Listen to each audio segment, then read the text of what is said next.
Hello, আসসালামু আলাইকুম। সবাই কেমন আছেন?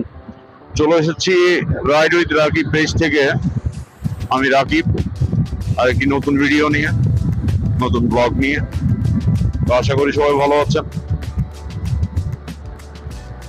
আজকের ওয়েদারটা একেবারে পারফেক্ট বলতে গেলে। এই যে এই হাইওয়েতে আপনার আসলে দিনে এক ধরনের ভিউ পাওয়া যায়, রাতে আরেক ধরনের ভিউ পাওয়া যায়। এখন আপনার যেটা মন চায় এটা দেখেন। আমার পেজে দিনের ভিউ আছে, রাইতের ভিউ আছে।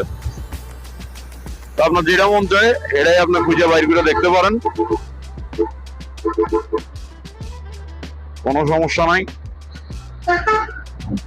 তবে আমার কাছে পার্সোনালি রাইতের ভিউটা অসাম লাগে। বড় বড় গাড়িগুলো কিভাবে উল্টা পথের রং সাইডে আইতেছে চিন্তা করে দেখেন। চিন্তা করতে পারেন এদের কমন সেন্সটা কত নিচু লেভেলের। তো যাই হোক, যেখানে ছিলাম, আজকের ওয়েদারটা আসলেই খুব জোস। এই ওয়েদারে এই হাইওয়েতে নাইট রাইড করার মজা আলাদা।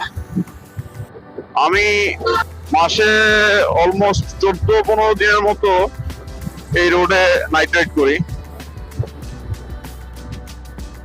তো ভালো লাগে।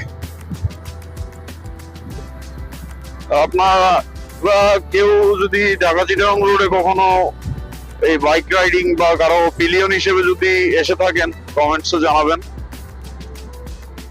আর কেমন লাগে তাও জানাবেন। আমার কথা কি ক্লিয়ার কিনা আমি আসলে বুঝতে পারতেছি না, বা মাইক্রোফোনে বাতাস ধরতেছে কিনা। আশা করি সবাই একটু অ্যাডজাস্ট করে নেবেন।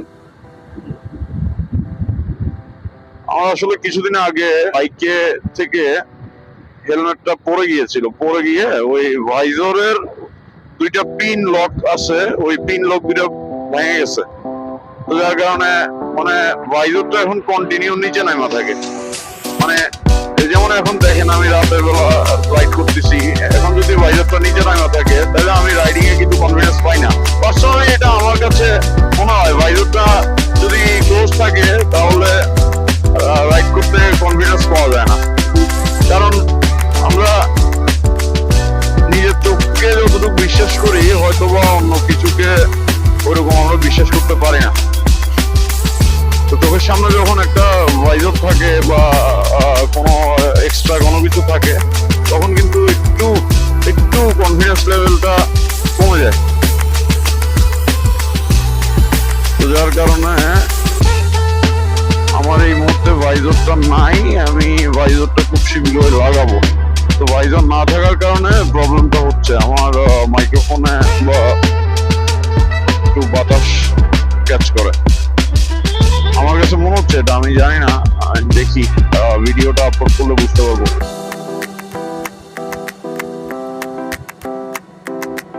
যাই হোক, অনেকগুলো কথা তো বললাম, পাশাপাশি আমার কথা শুনতে শুনতে ঢাকা চিটাগাং হাইওয়ে রোডের কিছু ভিউ আশা করি আপনারা দেখতে পেয়েছেন। তো যাই হোক, আজকের মতো এখানেই আমি সবাইকে টাটা বলতে বাধ্য হচ্ছি, কারণ আমি হাইওয়েতে খুব সেফ রাইড করার চেষ্টা করি, খুবই সেফ রাইড করার চেষ্টা করি। সামনে যখন ক্যামেরা লাগানো থাকে বা আমি কথা বলতে থাকি, তখন আমার কাছে মনে হয় আমি রাইডিং এ কনসেন্ট্রেট করতে পারতেছি না প্রপারলি। তো যার কারণে আজকের মতো এখানেই বিদায়। আবার নেক্সট ভিডিওতে নেক্সট রাইডে দেখা হবে। সবাই ভালো থাকবেন, সুস্থ থাকবেন, ride safe, be safe, be humble, take care. আসসালামু আলাইকুম।